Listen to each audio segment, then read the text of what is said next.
सब गर्भ शुक्ति निर्विघ्नम, सुव्रतम सुत मौक्तिकम, वंश श्री तिलकी भूतम, मंद भागस्य दुर्लभम। क्या मतलब हुआ इसका? अपनी माता के गर्भ रूपी सीपी को निर्विघ्न करके अच्छे गुणों वाला पुत्र रत्न, जो कि अपने वंश की श्री को बढ़ाने वाला है, ऐसे सौभाग्यशाली सुत का मंद भाग्य वाले पुरुषों के यहाँ उत्पन्न होना अत्यंत ही दुर्लभ है। जय श्री राधे, जय श्री राधे। तो बहुत बहुत स्वागत है आप सभी का।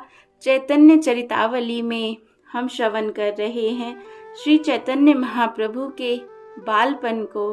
तो भगवान प्रकट हो चुके हैं और सुंदर सुंदर लीलाएं भी शुरू हो गई हैं। आज हम श्रवण करेंगे अध्याय 7 को, जिसका नाम है अलौकिक बालक। ये कोई लौकिक बालक नहीं है, ये अलौकिक हैं, क्योंकि ये स्वयं भगवान श्री कृष्ण हैं। इसलिए तो प्रेम से कहिए श्री राधे, श्री हरिवंश, राधा वल्लभ लाल की जय। अध्याय शुरू करने से पहले एक बार प्राणों से प्यारे हरि नाम को गा लेते हैं। मेरे साथ आप भी गाइए। हरे कृष्णा कृष्णा कृष्ण हरे हरे, हरे राम राम राम हरे हरे। जय श्री राधे, श्री हरिवंश, राधा वल्लभ लाल की सदा जय हो। सभी के गुरु महाराज की सदा जय हो। तो चलिए शुरू करते हैं अलौकिक बालक। तो क्या क्या अलौकिकता है इस बालक में, उसे इस अध्याय में श्रवण करेंगे। शची रूपी सीपी के भाग्य की सराहना कौन कर सकता है, जिसमें निमाई के समान संसार को सुख शांति प्रदान करने वाला बहुमूल्य मोती पैदा हुआ। शची की समझ में स्वयं नहीं आता था कि यह बालक कैसा है।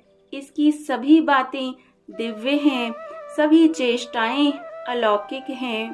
देखने में तो यह बालक सा प्रतीत होता है, किंतु बातें ऐसी करता है कि अच्छे अच्छे समझदार भी उन्हें सरलता पूर्वक नहीं समझ सकते।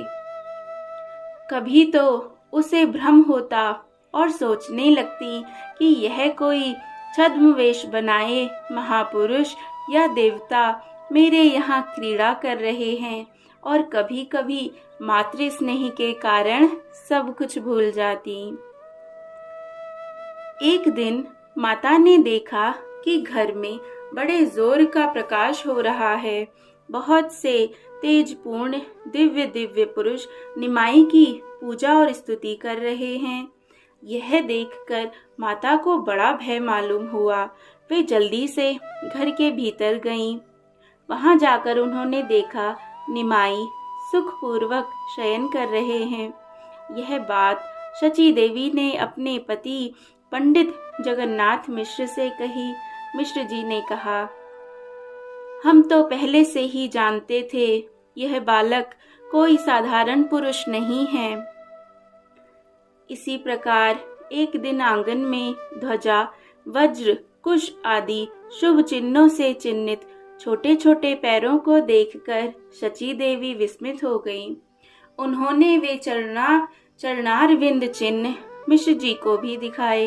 भाग्यवान दंपति ने उन चरणों की धूली अपने मस्तक पर चढ़ाई। मिश्र जी कहने लगे, मालूम पड़ता है घर के बाल गोपाल ठाकुर सा शरीर आंगन में घूमते हैं। यह हम लोगों का परम सौभाग्य है। इतने में ही उन्होंने निमाई के छोटे छोटे पैरों में भी वे ही चिन्ह देखे। मिश्र जी पंडित नीलांबर चक्रवर्ती को बुलाकर लाए और निमाई के हाथ तथा पैरों की रेखा उन्हें दिखाई। सब देखकर चक्रवर्ती महाशय बोले, हमने उसी दिन जन्म कुंडली ही देखकर कह दिया कि यह कोई साधारण बालक नहीं है। भविष्य में इसके द्वारा संसार का बहुत बड़ा कल्याण होगा। एक दिन मिश्र जी ने निमाई से कहा, बेटा भीतर से पुस्तक तो ले आओ। निमाई हंसते हुए भीतर चले गए। मिश्र जी को ऐसा प्रतीत हुआ मानो नूपुर की सुमधुर ध्वनि निमाई के पैरों में से होती जा रही है। उन्होंने शची देवी से पूछा, निमाई को नूपुर तुमने पहना दिए हैं क्या? शची देवी ने उत्तर दिया, नहीं तो, नूपुर तो मैंने नहीं पहनाए।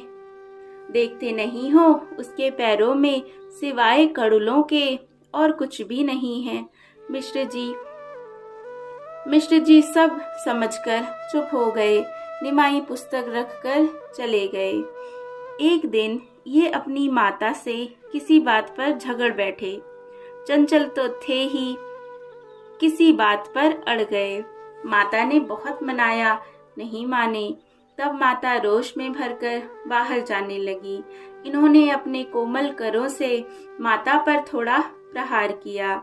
माता का हृदय भर आया। उन्हें निमाई की अलौकिक लीलाएं और उनकी लोकोत्तर सभी बातें स्मरण होने लगी। वे अपने भाग्य की सराहना करने लगी।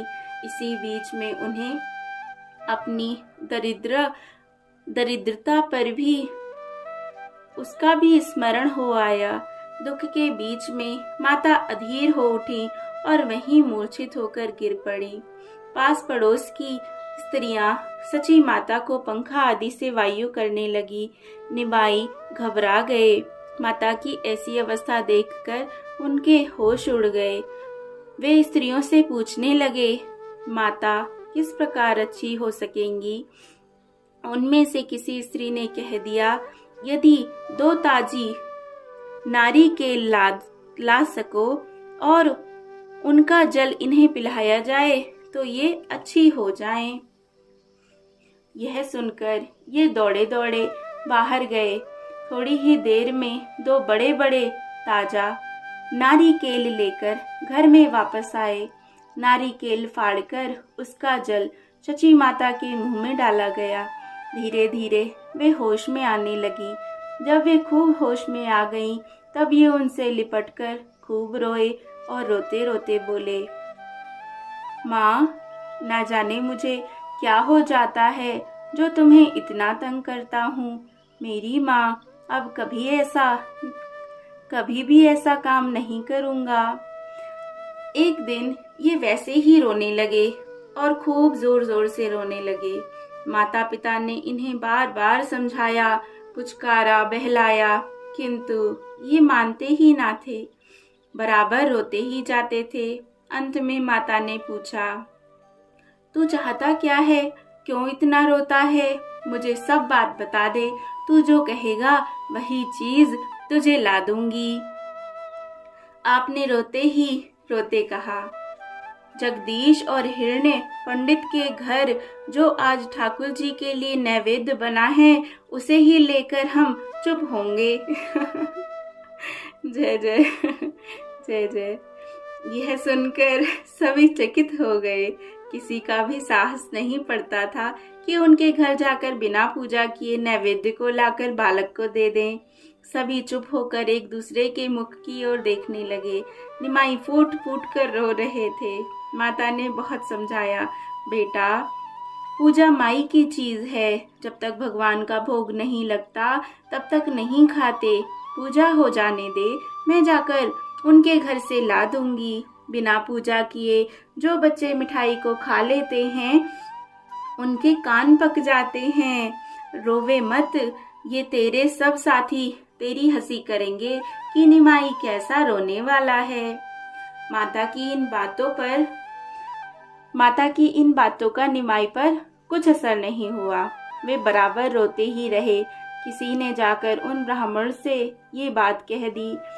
ये दोनों वैष्णव ब्राह्मण पंडित जगन्नाथ मिश्र के पड़ोसी थे और मिश्र जी से बड़ा प्रेम मानते थे।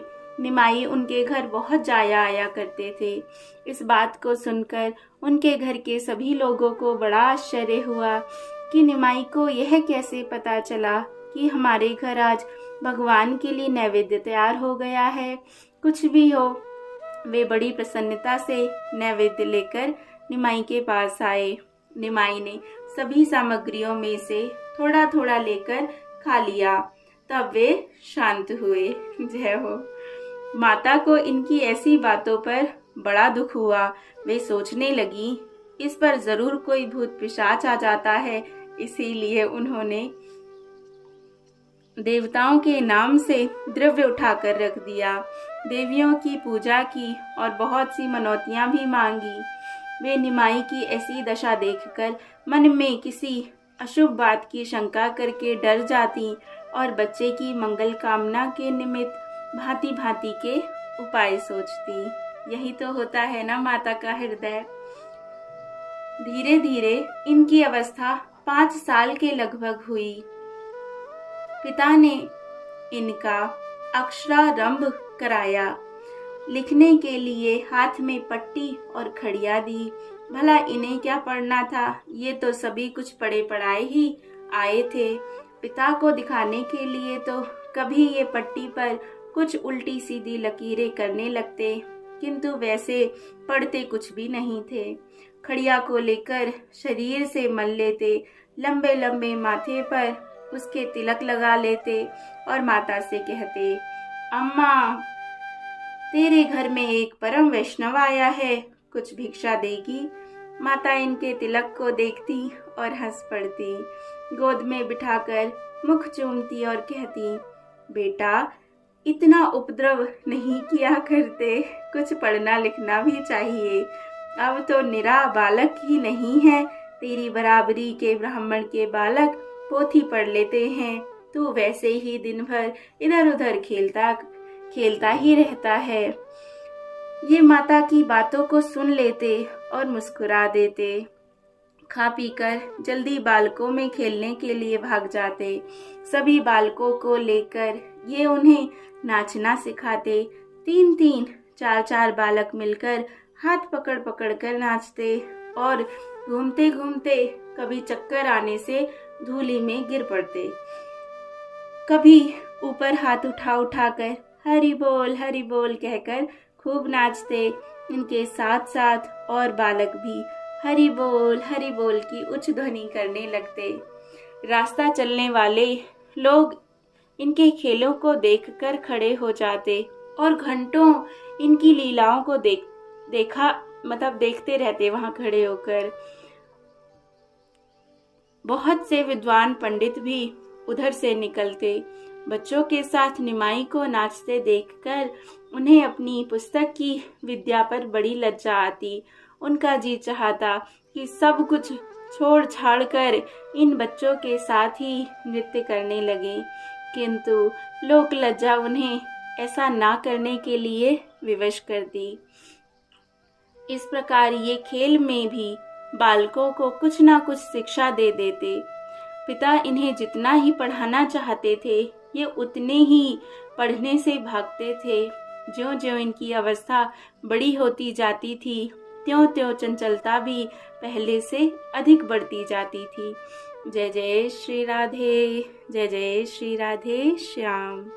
तो कितनी प्यारी प्यारी लीलाएं हम सुन रहे हैं चैतन्य महाप्रभु के बालपन की, और कितने चंचल थे ये इस समय, और बड़े होकर ओहो ऐसा विरह भगवान की याद में, उसका तो क्या ही कहना।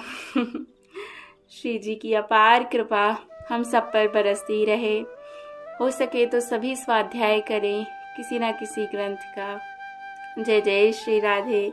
आज यहीं पर विराम करते हैं और इससे आगे हम कल श्रवण करेंगे। जय जय श्री राधे। श्री चैतन्य महाप्रभु की जय, प्यारे निमाई की जय, राधा वल्लभ लाल की जय।